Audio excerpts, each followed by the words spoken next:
Bismillah, alhamdulillah, salatu salamu ala rasulillah. Assalamualaikum warahmatullahi wabarakatuh.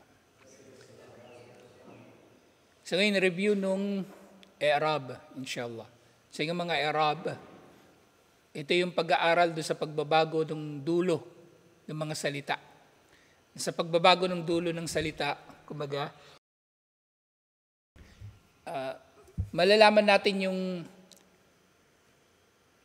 meaning lalo ng sentence. Kung ano ba yung function ng salita na yun. Siya ba yung fa'il, siya ba yung maf'ulun bihi, at kung ano pa. So yung dito sa review, sa unang tanong, aqsamu li'rabu kam. So dito, kung mapansin ninyo, patanong to, di ba? Ito harfu istifham, kam. Ano ibig sabihin ng kam? Ilan?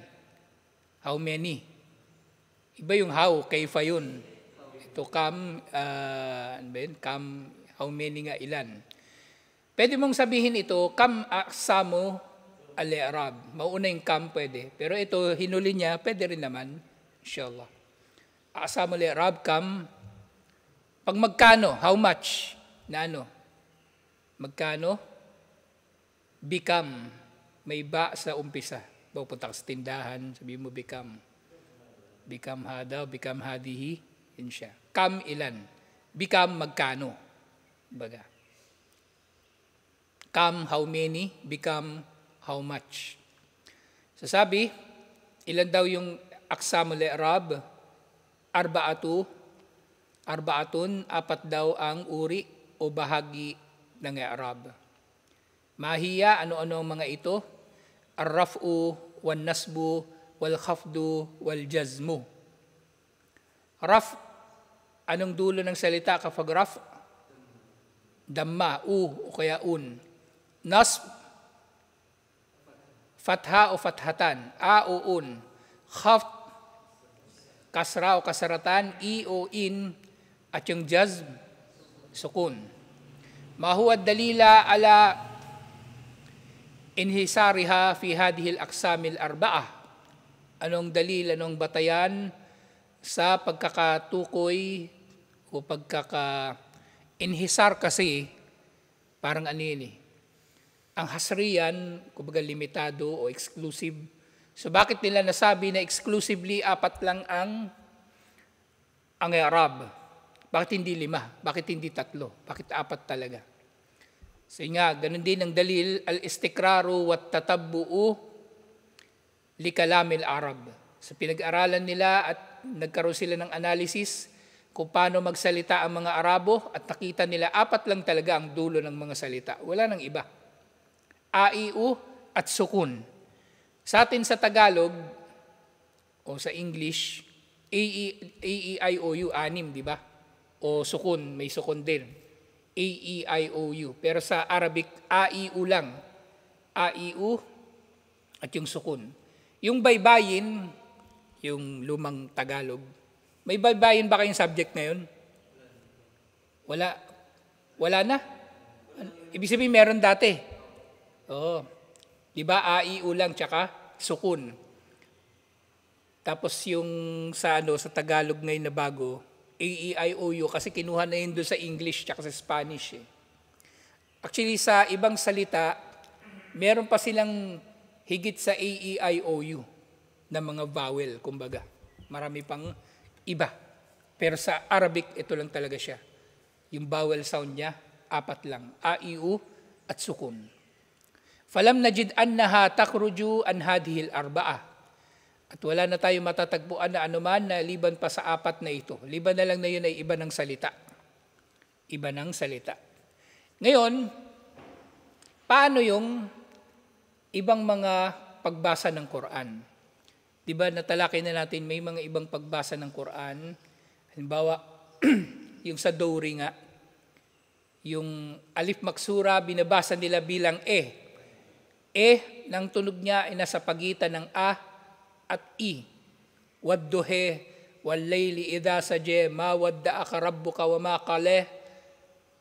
Actually yun, pa rin yun na binibilang. Binibilang nila yun na ano lang talaga, ganun lang talaga yung pronunciation nila. Ganun lang talaga ang pronunciation nila. So binibilang pa rin siya na a, i, u, at sukun. Ganun pa rin siya. So ganyan nga, hasanan, mithalul ismil marfu. So sabi ni Sheikh, okay, sige magbigay ng halimbawa, o narito ang halimbawa ng isim na marfu. Ano yung isim? Noun, di ba? So yung noun, lalong-lalo na, sila yung pwedeng magbabago ang dulo. Sila yung pwedeng magbabago ang dulo. Lahat pwedeng mangyari sa isim.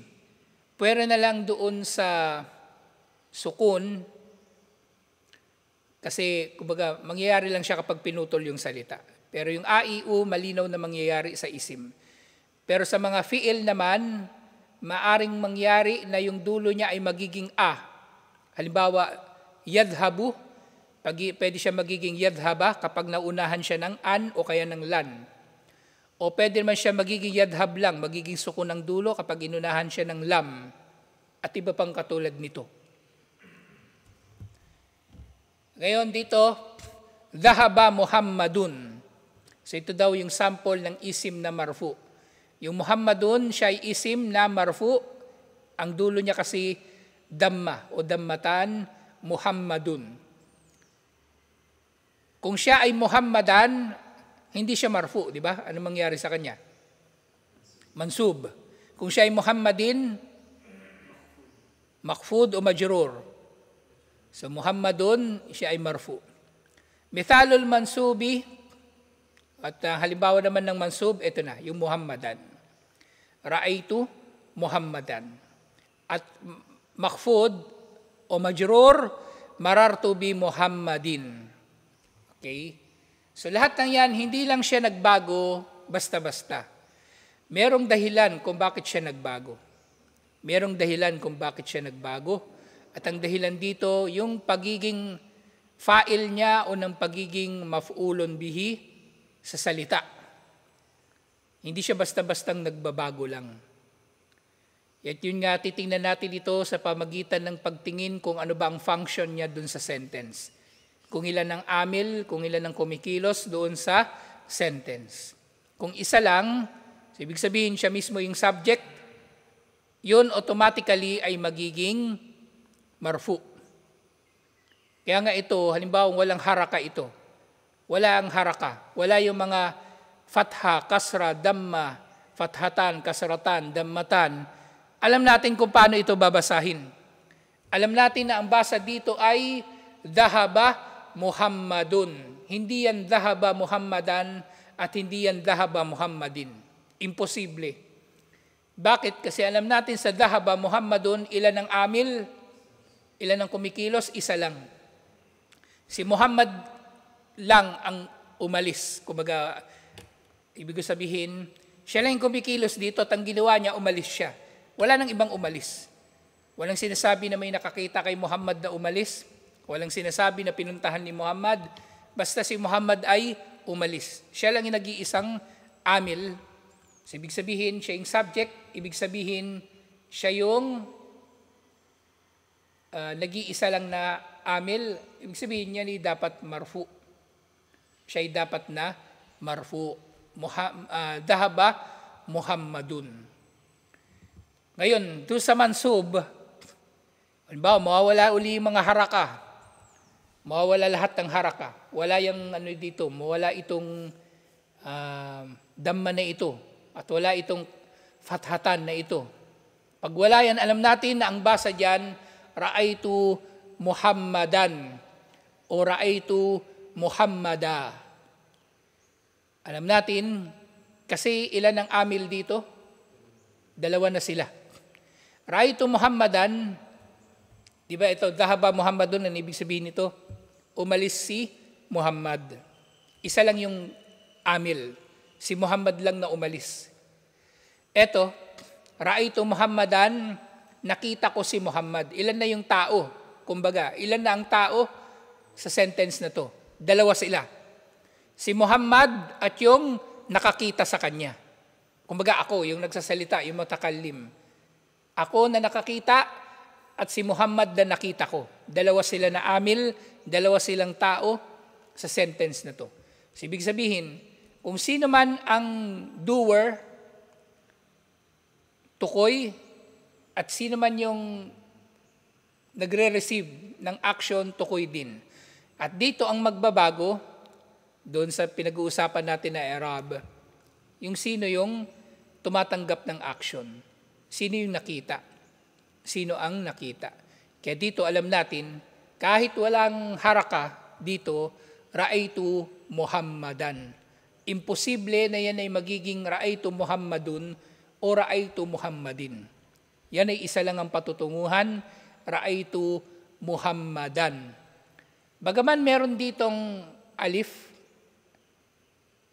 na actually ang purpose ng alif ay pagpatungan lang ng fathatan. At kung mapuputol siya, magkakaroon ng alif madda sa dulo, ra'aytu Muhammada.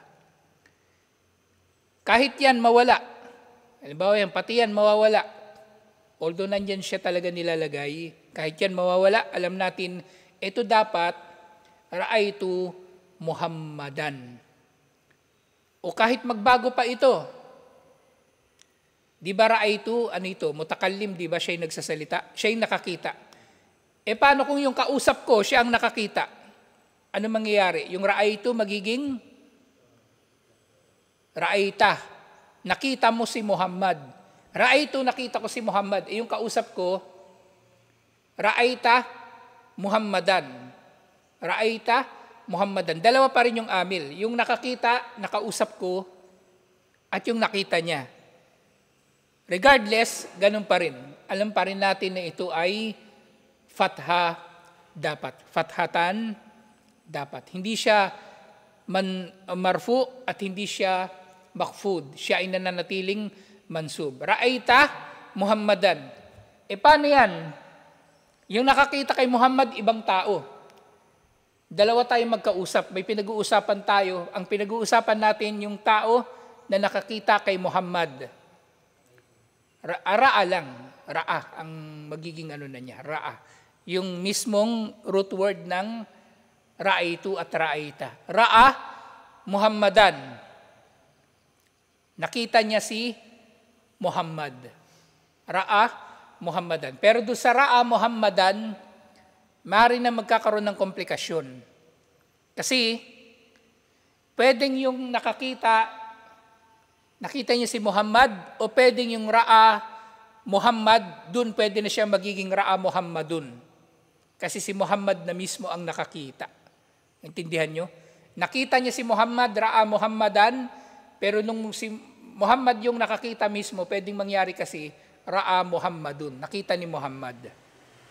Nakita ni Muhammad. Pero dito malinaw. Sa mutakallim at mukhatab, ra'aytu Muhammadan, ra'ayta Muhammadan, pero ra'a Muhammadan pwede. Pero at the same time, pwede rin siya magiging ra'a Muhammadun, nakita ni Muhammad. Kaya nga, importante rin talaga itong alif na ito.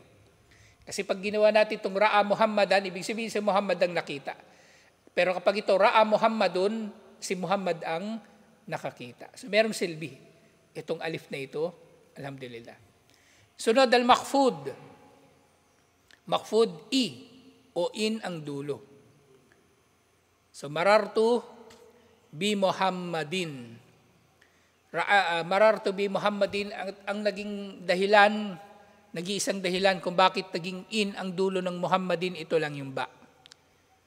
Marartu bi Muhammadin na, ano yung ba? Harfu jar. Marartu bi Muhammadin. Dalawa rin yung amil dito. Dalawa, katulad dito, di ba? Ra'aytu Muhammadan. Yung nakakita at yung nakita niya si Muhammad. Dito dalawa rin. Marartu, dumaan ako kay Muhammad. Dumaan ako kay Muhammad. Dalawa rin yung tao. Yung dumaan kay Muhammad at si Muhammad mismo na dinaanan. Pero dahil sa harfu jar, ganun nga, siya ay nagiging kasra.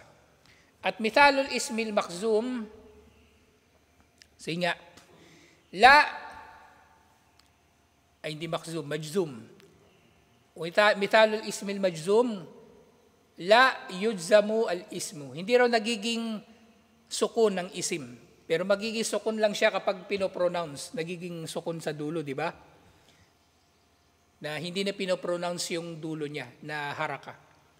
Qul huwallahu ahad, Allahus samad, lam yalid walam yulad, walam yakul lahu kufuwan ahad. Kung babasahin mo pati yung dulo niya, Qul huwallahu ahadun, pero hindi na natin binabasa yun. Doon lang siya nagiging sukun. Pero technically, hindi nagiging sukun ng isim. Sa fi'il pwede. Katulad ng binanggit ko kanina. Mithalul fi'lil marfu. So, doon naman sa mga fi'il, ito kanina puro isim, di ba? Ito halimbawa naman ng verb, fi'il na marfu. Sabi ni Sheikh rahimahullah, al-fi'lul marfu'u la yakunu illa mudari'an falmadiyu kulluhu mabniyun. Okay? So, sa fi'il, pwede lang siya magiging marfu kung siya ay mudari. Ano yung mudari? Present tense. Nangyayari ngayon. Pero syempre, kapag nadagdagan siya ng lam at ng lan, pwedeng nangyayari noon o mangyayari pa lang sa hinaharap. So, halimbawa dito, yung yakra. So, pwede siya magiging marfu. Yakra'u. Yakra'u, magiging marfu. Pero walang madi. Ano yung madi? Past tense. Walang past tense na magiging marfu kasi lahat silang past tense ay mabni. Lahat ng past tense ay mabni. Katulad nga kanina, di ba? Yung ra'a, past tense yun. Ra'a Muhammadan, nakita niya si Muhammad. Ang ra'a mabni, hindi nagbabago. Yun na talaga siya. Pero yung mudari, yung yara, pwede siyang magbabago yung dulo. Sa halimbawa nga, yakra'u, ito ay marfu. Al-fi'lul mansub, halimbawa ng mansub na yung dulo niya ay fatha, mangyayari ito kapag yung salita na nauna sa kanya ay magdudulot na siya ay maging fatha. This time, lan. Lan. Lan yadhaba, hindi siya pupunta. Nasa future to actually, nasa future, lan yadhaba. Pero kapag nasa ngayon sa kasalukuyan, gagamitin natin la, yung lam alif. Ito siya ay magiging marfu. La yadhabu.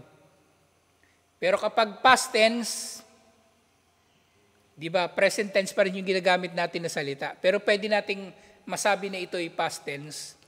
Lam, di ba yung lam alif? Lam yadhab. At ito naman yung magiging majzum, magiging sukun siya. Katulad dito, lam yakum. Lam yakum. So, lan yadhaba, hindi siya aalis. La yadhabu, hindi siya umaalis. O, tama, hindi siya umaalis. Lam yadhab, hindi siya umalis. Lan yadhaba, mansub, fatha ang dulo. La yadhabu, marfu, damma ang dulo. Lam yadhab, majzum, sukun, ang dulo. Isang salita lang, yadhab, pero nagbago-bago ang kahulugan. Depende sa kung ano yung nauna sa kanyang salita at depende sa kung ano ang dulo ng kanyang salita. Yadhaba ba siya? Yadhabu ba siya? O yadhab? Fatha ba siya ang dulo? Kasra? Hindi kasra. Damma ba ang dulo? O sukun? So yan. Lahat yan babantayan nyo. Kung gusto nyo makaintindi ng Quran, hadith, babantayan nyo yan, inshallah. Babantayan nyo yung mga bagay na yan. Kung gusto nyo magbasa ng Quran ng mabilis, babantayan nyo rin yan, inshallah. So dito yung sample natin, di ba? Yung lan, pwede maging la at pwedeng maging lam. So dito sa majzum, yung ginamit niyang sample, yung yakum. Yakumo talaga ito, present tense. Pero dahil lam, nagiging past tense siya, at magiging suko ng dulo, lam yakum. Lam yakum. Ngayon, tanong sunod, al-fi'lul makhfud, pwede ba magkaroon ng fi'il na kasra yung dulo niya? I at in, sabi ni Sheikh rahimahullah, la yukhfadu al-fi'lu, hindi nagiging kasra ang dulo ng fi'il. Hindi. Ar-raf'u wan nasbu, yashtariku fil ismu wal fi'lu. Ang raf at ang dam Yung u at a na dulo, maaring mangyayari sa parehong isim at fi'il. Wal khafdu yakhtassu bil ismi. Pero ang kasra, special lang sa isim. Wal jazmu bil fi'li. At ang sukun, ang jazam, special lang sa fi'il, alhamdulillah. So, ito rin yung buod. Buod ng tinatalakay natin sa i'rab, alhamdulillah. Ito yung buod ng tinatalakay natin sa i'rab, alhamdulillah. So, kunin natin itong dulo. Idan. Kung gayon, mata wajadta kalimatan majzumatan fahiya fi'lun. Kaya, dahil dito sa itong summary na ito, masasabi natin, kapag nakita ka ng salita na sukun ang dulo, yun ay fi'il, yun ay verb. Wa mata wajadtaha makfudatan fahiya ismun. At kapag nakita ka ng salita na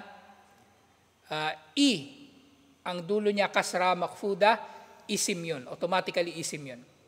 Wa idha kanat marfu'an, kung makita ka ng salita na marfu'a ang dulo, fa innaha qad takunu isman wa qad takunu fi'lan. Kapag ang dulo, pwede siyang fi'il at pwede siyang isim.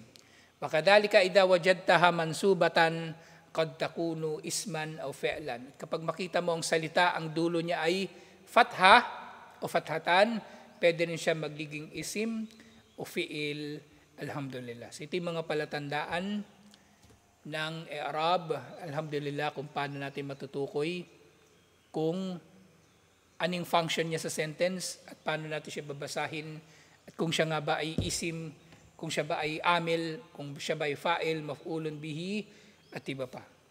Ito yung ito lang yung nag-iisang paraan para matutunan ng Arabic na kumbaga inaalam natin yung mga bagay nito. Siyempre kasama yung paglawak ng vocabulary ng tao, inshallah. Walang shortcut.